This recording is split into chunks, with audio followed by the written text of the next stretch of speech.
So what is the playing field? Yolanda's absolutely right, to talk about the way in which the long lease is going to be replaced by operational real estate, and it makes this list look slightly different in future from what it was in the past. In the past, commercial real estate was the core of any property portfolio. It would be 95% of the assets. It would be offices, retail, industrial, maybe a bit of leisure, but really investors didn't like that very much. There would be hardly any residential property in a typical institutional portfolio, maybe 2%. With the introduction of student housing, the massive opportunity for retirement housing, which Graham quite rightly picked up, and the massive desire for rental housing in the UK, another thing you picked up, there's going to be something like 50 to 60 billion invested a year in private rental in the next 10 years, and social. So that is another investment class which is becoming very interesting. We mentioned new core real estate, which is quite helpful because there is an investment business called New Core Capital Management, which does invest in all this stuff. So social infrastructure, former government property, all this stuff that that governments used to build, like prisons. And it's quite interesting actually to work out what you think prisons and cemeteries are. In that Venn diagram, there can either be social infrastructure, accommodation, or storage. Anyway, that's social infrastructure. So social infrastructure is a new investment class, and then finally, you might be interested in buying farmland. If you like buying property that gives you almost no yield and just the occasional pop when it becomes buildable upon. Now, another way that institutional investors think about real estate is in terms of buckets. So the traditional real estate bucket is what I call Type A. A Type A bucket is based on thinking from the 1980s that there are two major asset classes, stocks and bonds, and there's this new asset class called real estate, for which we're discovering data. We can start measuring the yield, the return, the risk, the correlation with other assets. And we start to write books about real estate that talk about real estate in a certain way, based on this idea that it's Type A. And Type A is income-producing commercial real estate let on longish leases of at least 5 years, probably more like 15, fully occupied, low risk. And the buzzwords that are associated with this are covenant, lease length, quality, prime. They're the sorts of words you hear about. Meanwhile, coming out of the US in the late 1980s, led by Bill, what's his name? Begins with the Z. What's his name? The guy who did, yeah. We'll come back to that. Equity Office. Well, we'll come back to that. Higher risk real estate. So we've seen the private equity model. We've seen managers earning 2 and 20. We've learned about carried interest, and the Berlin Wall has fallen down, and China's starting to look interesting, and US managers start taking capital around the world looking for high return, and they're aiming for an absolute return of 15-20%. Because there are no benchmarks. We don't know what the return on Chinese real estate is. So there's no point in saying we're going to go and outperform the Chinese benchmark. You may as well offer a 15% return to get people interested. So you end up with a completely different world of real estate investing. Type B real estate investing. Now it's called value add. It was opportunistic at one point. It was vulture funds at another point. So we end up with this world of Type A, Type B. We have some investors in the world who have a bucket for each. So there's a Type A bucket, Type B bucket. A lot of institutions prefer Type A because it's matching liabilities, and some investors will only invest in Type B because real estate is a risky asset and they want a 15% return. The textbooks say real estate offers a reasonable return, a secure and stable cash flow, low volatility, diversifies the portfolio, offers an inflation hedge, and clearly, is that Type A or Type B? You've got to work. You've got to work. You can't sit here for an hour and a half listening to me. Mainly A. Mainly A. Only A. Okay, so that describes type A real estate. You can't say that real estate offers a high return. You know, type A real estate cannot offer a high return. Investment theory, finance theory tells you that it cannot offer a high return because It's low risk. it's low risk. You know, if you think it's a low risk asset, long leases, strong covenants, 15 years, there's no way it can offer you a high return. Otherwise, there's something very badly wrong with the finance world. Okay, so they're the buzzwords that are associated with type A. The great news is that type A real estate has been phenomenally wonderful. This is 40 years of real estate returns in the UK, unleveraged, represented by the IPD or MSCI index. And it shows in this bar here that the average return for the last 40 years, unleveraged, has been nearly 10% a year. Now, 10% a year doesn't mean anything unless you've got a benchmark. What benchmark would be the most useful? Okay, so the return on equities? And gilts. Return on equities, return on gilts, and one other number I'd really like. Inflation. Inflation, okay.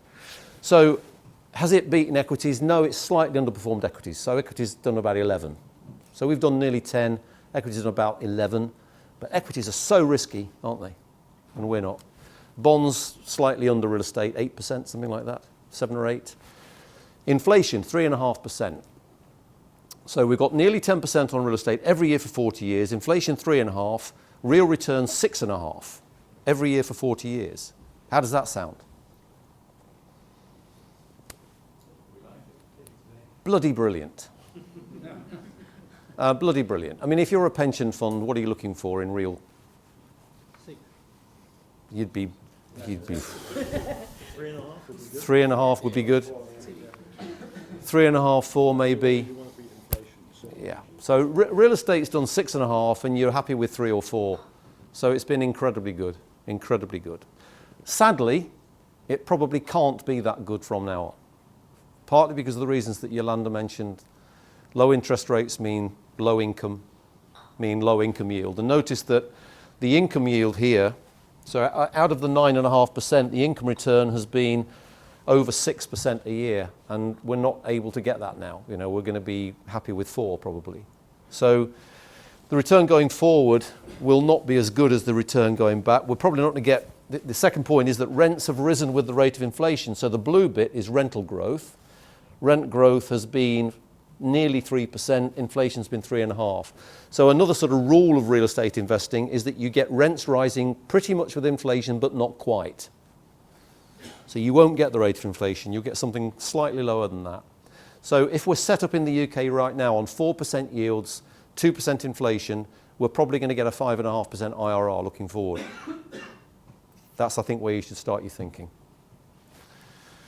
And as Yolanda said, you can't rely on cap rates coming down. So there's not going to be any free lunches here. It's going to be a 5.5% return. In real terms, it's going to be about 3.5%. It's just about okay for a pension fund. It's not the 6% world anymore. Institutional investors then, using their resources, which include Savills and CBRE and lots of clever people like Roger Bootle and masses of econometric models and all sorts of things, will look around the world for the best risk-return relationship. Cheers, Richard. Thank you. And they'll look for big markets where it's worth spending a lot of effort. You know, you see, it's a very good idea to go to a big market because the overhead involved in researching that market and penetrating it is expensive. So you're looking for big markets that are offering you high returns. So that's this axis here. So you want markets that are up here, but you don't want markets that are out here because they're risky markets. So we look at the required return, the expected return, and the size of the market, and it makes China offices here interesting because they're offering pretty good returns. It's a big market. It makes the US prime office market uninteresting. It's not offering great returns. So that's the sort of process that most investors go through looking at these alternative markets. Now we know that there's something wrong with the numbers because we've had these incredible returns for 40 years. The Pru only put 10% of their money into the market where they had to employ 300 people out of 500 people to run it. So there's something which is wrong with real estate, something bad about it. And what's bad about it is these things here. It's illiquid, it's very difficult to buy and sell, it costs a lot of money to buy and sell. It's very difficult to diversify. So with your £20 million in global real estate and 15 of you are buying buildings, how many buildings are you going to get in how many countries, in how many sectors? Not a lot. I'd like to do a quick calculation now. If there are 4 regions in the world, Asia, America, Europe, developing countries, 4 regions, right? 5 property types: office, retail, industrial, residential, other. Every region's got maybe 10 constituent parts, so 10 countries in Europe, 10 in Asia, forget the rest. You want 10 buildings in each market to diversify your risk away. So you want 10 German office buildings. And every building costs 25 million euros. So you've got 4 regions, 5 property types, 10 countries in each region. You want 10 buildings in each of those sub-markets to diversify your risk away, and each building is 25 million. How much money do you need to do that? And if how much? 1 week. 1 bill. It's higher than that. And if it's 50 billion, it's about 50 billion. And if real estate is 10% of your portfolio, I will come back to you, honestly, we'll come back to that. It's 50 billion, believe me. And if real estate is 10% of your portfolio, you need 500 billion to begin with. Okay, so real estate is difficult to diversify. Nobody really, apart from maybe 2 or 3 global investors, can really pretend to build a globally diversified property portfolio. It depreciates. I'm sure that the wonderful residential developments we heard about, prime central London, are somewhat depreciation resistant, but even the best assets in the world will fall over eventually. And we have 2 problems with depreciation. One is we have something called curable depreciation, which is a problem because you have to cure it. So that's things wearing out that can be replaced. So new lifts, new air conditioning systems, new windows. And the other problem is incurable depreciation, which is a problem because you can't spend any money to cure it. And that's buildings being the wrong design, the wrong shape, energy inefficient in a fundamental way. So depreciation is a problem, and by some measures, real estate depreciates at about 1% a year for every year of its life. And in a world where we don't have massive inflation and cap rates dropping, depreciation is going to be more and more of an issue. You know, how do you keep your buildings alive? And if occupier tastes change a lot, hi, hello, Hi, Andy. hello.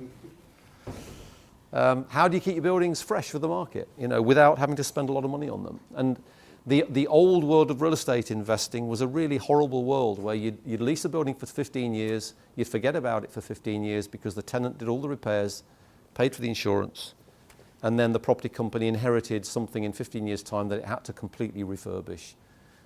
A horrible world, no alignment of interest between the occupier and the owner. We're moving to a world where there is more alignment, and depreciation will become more and more curable. It'll be more and more of a cash flow item. You're going to have to spend money on the building. And that leads to the final point, which is that it's expensive to manage. So fees, typical fees to manage a real estate portfolio, 1% of assets plus a carry if you're in type B real estate. If you are lucky and you get a really good manager, you might drive the fees down to 25 bips on a really big portfolio. You'd need $1 billion probably to get the fees down that low. So it's expensive to manage, it depreciates, it's hard to diversify risk away, and it's illiquid. So we have to deal with all of that. Now this is the money slide really. This is a quant analysis on how to get the best risk-return relationship out of 100 million.